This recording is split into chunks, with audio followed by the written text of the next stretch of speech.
ചേരുന്നത് ശ്രീ അഹമ്മദ് ബാവയാണ് മലപ്പുറത്ത് നിന്നും. ശ്രീ അഹമ്മദ് ബാവ, താങ്കൾക്ക് എന്ത് തോന്നുന്നു? ഈ പെട്ടെന്ന് മെസ്സി വരുന്നു, അർജന്റീൻ ടീം വരുന്നു, അപ്പോൾ പെട്ടെന്ന് തന്നെ സ്റ്റേഡിയം നന്നാക്കണം, പെട്ടെന്ന് ഒരു കരാറൊക്കെ വെക്കുന്നു, അതിനുശേഷം പണി അങ്ങനെ തുടങ്ങുകയും ഒക്കെ ചെയ്യുന്നു. അതൊക്കെ ചിലപ്പോൾ ആ സമയത്ത് നമുക്ക് പെട്ടെന്ന് ചെയ്യേണ്ടി വന്നല്ലേ എന്നൊക്കെ പറയാം. പക്ഷേ ഇപ്പോഴും ആ കരാറിൽ എന്താണുള്ളത്? ഇവർ 70 കോടി മുടക്കിയെന്ന് പറഞ്ഞ് ഇനി 70 കോടി ഉണ്ടോ? അതിൽ കുറവാണോ? ഇനി അതിൽ കൂടുതലാണോ മുടക്കുന്നത്?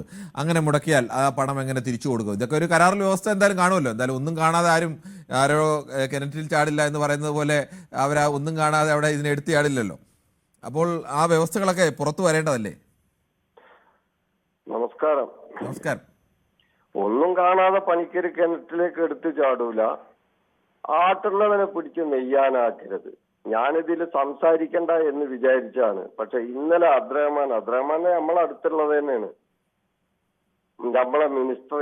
ഇനി ബഹുമാനപ്പെട്ടാന്ന് പറഞ്ഞില്ല എന്ന് വിചാരിച്ചിട്ട് എന്റെ പേരിലൊരു കേസ് വേണ്ട. ബഹുമാനപ്പെട്ട അബ്ദുറഹ്മാൻ ഇന്നലെ ഒരു ചാനലിലുള്ള ഒരു റിപ്പോർട്ടോട് നിന്നോടൊക്കെ മറ്റേ ഭാഷയിലാണ് സംസാരിക്കേണ്ടതെന്ന്, ഇയാളൊക്കെ പേരിൽ അപ്പൊ തന്നെ കേസ് എടുക്കണം. പക്ഷെ കേസ് എടുക്കൂല. കേസ് എടുക്കാനുള്ളപ്പോ ഒരു സുഹൃത്ത് ആദ്യം പറഞ്ഞ പോലെ ഇവരൊക്കെ തന്നെയല്ലേ ഇന്ത്യൻ ഫുട്ബോളിന്റെ തലപ്പത്തുള്ള ബൈജിക് ബൂട്ടിയെ കൊണ്ടുവരാൻ കഴിയില്ല ഇവർക്ക്. ഇവിടെ കലൂര് സ്റ്റേഡിയത്തിൽ ഇവര് രണ്ടാളും കൂടി വിചാരിച്ചാല്, എന്നിട്ടല്ലേ മെസ്സി എന്താ ഇവരെ കളിക്കുട്ടിയ?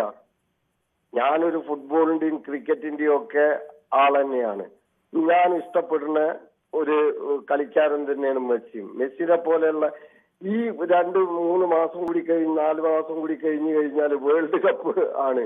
ആ സമയത്ത് ഇവിടെ കലൂർ അന്താരാഷ്ട്ര സ്റ്റേഡിയത്തിൽ പന്ത് തട്ടാൻ വരിക, ബൈജിങ് ബൂട്ടിയെ കൊണ്ടുവരാൻ പറ്റൂല. പിന്നെ ഈ ആന്റോന്റെ ഒക്കെ ഈ വരുമാന സ്രോതസ്സിനെ പറ്റി പിന്നെ NIA അന്വേഷിക്കണം.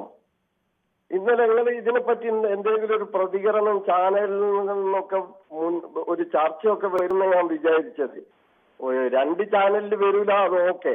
ബാക്കിയുള്ള ചാനലുകളിൽ വരണമെന്നാ വിചാരിച്ചു. ഒരു മാധ്യമ പ്രവർത്തകനോട് നിന്നോടൊക്കെ മറ്റേ ഭാഷയിലാണ് സംസാരിക്കേണ്ടതെന്ന്.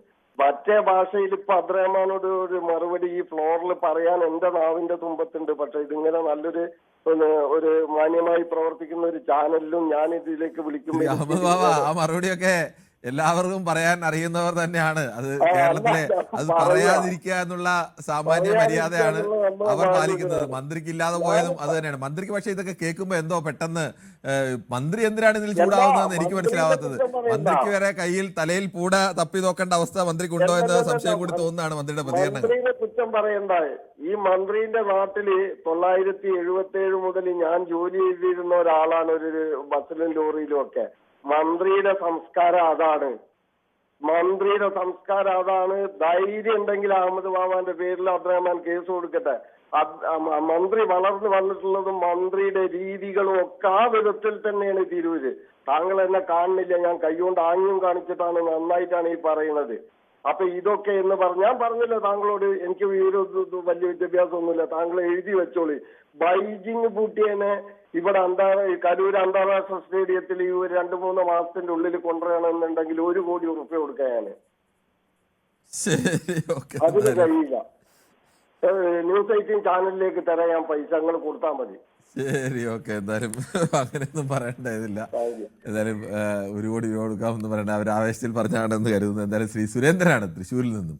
ശ്രീ സുരേന്ദ്രൻ, താങ്കൾക്ക് എന്ത് തോന്നുന്നു? ഈ